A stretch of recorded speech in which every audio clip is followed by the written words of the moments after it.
Have you ever loved someone so deeply that you'd move heaven and earth for them, only to realize they might never feel the same? This is the story of how I gave my heart away, piece by piece, to someone who never asked for it. Hi there, I'm Alex, and I'd like to share a story that's been pretty important to me.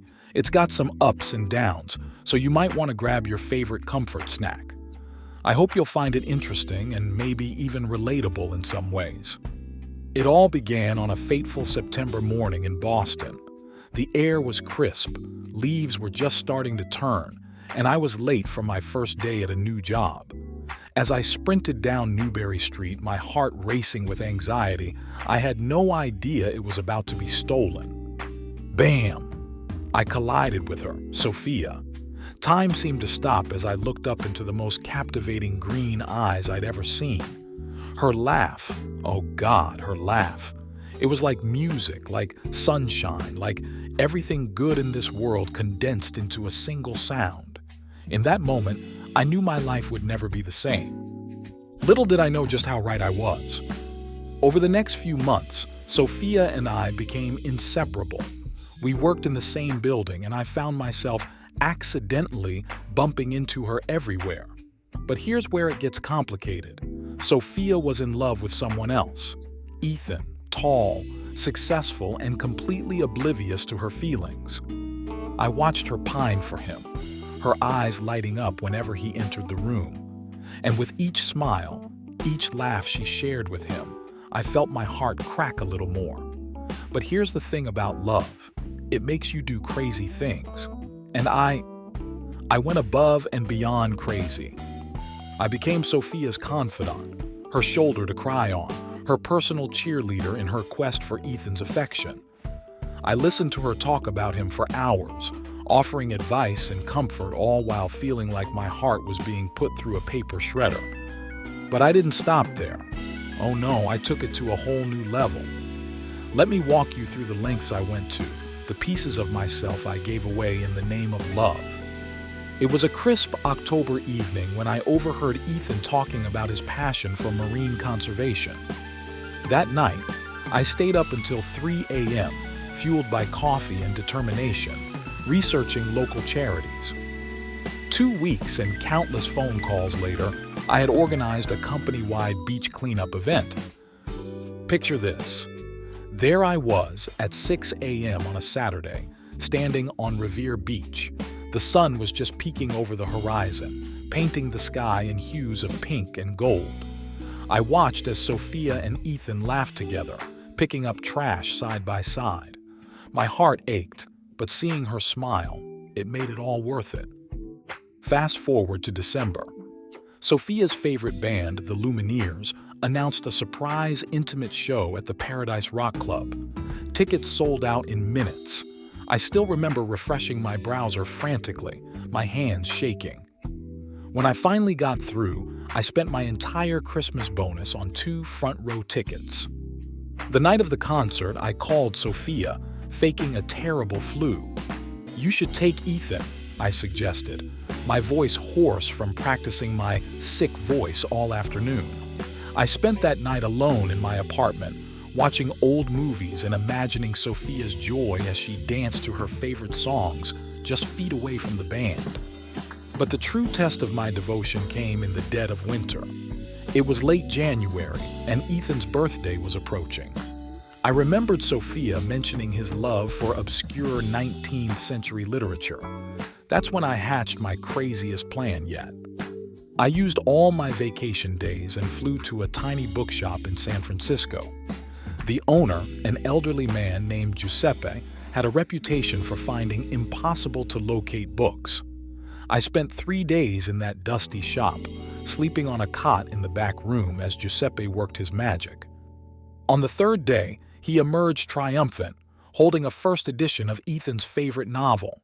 The price made my credit card weep, but the look on Sophia's face when I handed her the wrapped book, it was priceless. But the pinnacle of my madness? That came during the annual company ski trip to Stowe, Vermont. Now you need to understand, I'm terrified of heights. The mere thought of a ski lift used to make me break out in a cold sweat. For 3 months leading up to the trip, I took secret skiing lessons every weekend. I fell. I was bruised. I'm pretty sure I sprained everything it's possible to sprain, but I persevered.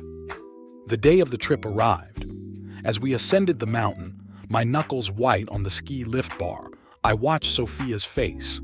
She was nervous, excited. Ethan, the experienced skier, was giving her tips. And there I was, ready to swoop in and be her knight in shining ski boots. For hours, I helped her up when she fell, showed her how to turn, how to stop. Each time she improved, her face lit up with joy, and each time, my heart soared and shattered simultaneously. As the sun began to set, casting long shadows across the snow, I watched Sophia confidently ski down a slope, Ethan by her side. They looked perfect together, silhouetted against the orange sky. And in that moment, standing alone at the top of the mountain, I realized the true height of my love and the depth of my heartbreak.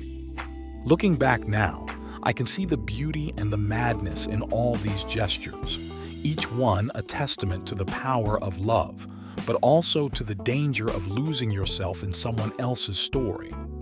It all came to a head on a rainy Friday evening in late March.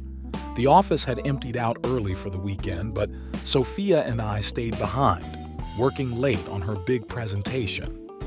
We were hunched over her computer, the soft glow of the screen illuminating our faces in the dimly lit office. The scent of her perfume, a subtle floral fragrance, filled the air between us. Our shoulders touched as I leaned in to point out a suggestion on her PowerPoint. My heart was racing, not just from our proximity, but from the weight of the decision I'd made. Tonight was the night. I couldn't hold it in any longer. "Sophia," I said, my voice barely above a whisper, "can we take a break? There's something I need to tell you." She turned to me, her green eyes curious and a little concerned. "Of course, Alex. What's up?" I took a deep breath, trying to calm my nerves. "Let's go to the break room. I'll make us some coffee." As I prepared our coffees, hers with a splash of cream and 2 sugars, just the way she liked it, I could feel her eyes on me. The air felt thick with anticipation. "Alex, you're scaring me a little. Is everything okay?" Sophia asked, her voice tinged with worry. I turned to her, 2 steaming mugs in my hands, and mustered all my courage. "Sophia, I need you to know something." I set the mugs down, my hands shaking slightly. For months now, I've been trying to find the right words, the right moment, but I realize there's never going to be a perfect time to say this. I stepped closer to her, close enough to see the flecks of gold in her green eyes. "Sophia, I'm in love with you. I have been for so long. Every smile, every laugh, every moment we've shared, it's all been leading to this. You're the most amazing, brilliant, beautiful person I've ever known." Sophia's eyes widened, a mix of emotions flickering across her face: surprise, confusion, and something else I couldn't quite read.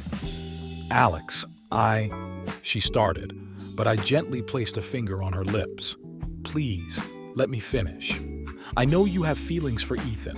I've seen the way you look at him. And I've been trying so hard to help you, to be the friend you needed. But I can't pretend anymore. I love you, Sophia, with every fiber of my being." And then, before I could second-guess myself, I leaned in and kissed her. It was soft at first, tentative, but as I felt her respond, it deepened. My hands found their way to her waist, pulling her closer. Her fingers tangled in my hair. For a moment, just a moment, everything was perfect. The world fell away, and it was just us. But then, as quickly as it began, it was over. Sophia pulled back, her eyes wide, her breathing heavy. "Alex, I can't. I'm so sorry, but I can't," she whispered, her voice breaking. Reality came crashing back. I watched as tears welled up in her eyes, my own heart shattering into a million pieces. "I love you, Alex, but not like that. You're my best friend. I never meant to hurt you. I'm so sorry." She stepped back, creating a chasm between us that felt miles wide.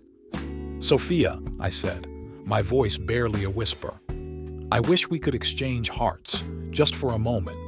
Then you'd understand. You'd know why I've done all of this, why I'd move mountains just to see you smile." I need some air," she said suddenly, her voice trembling. Without another word, she grabbed her coat and rushed past me, her heels clicking rapidly on the floor as she practically ran to the elevator. I stood there frozen as the elevator doors closed on her retreating figure. The office felt cavernous, empty, echoing with the ghost of what might have been. In that moment, as the rain continued to patter against the windows and the taste of Sophia's lips still lingered on mine, I realized that sometimes love isn't enough. Sometimes, no matter how much you give, how far you go, hearts simply aren't meant to be exchanged. But this isn't the end of my story. It's just the beginning of a different one. A story about picking up the pieces, about learning to love myself, about finding strength I never knew I had. But here's the twist, the part of the story I never saw coming. As I picked up the pieces of my shattered heart, I discovered something incredible. I found strength I never knew I had, resilience, self-love. I threw myself into new passions. I traveled, I made new friends, and slowly, painfully, I put myself back together. Not for Sophia, not for anyone else, but for me. And you know what? I learned that the greatest love story isn't about grand gestures or sacrificing everything for someone else. It's about loving yourself enough to know when to walk away.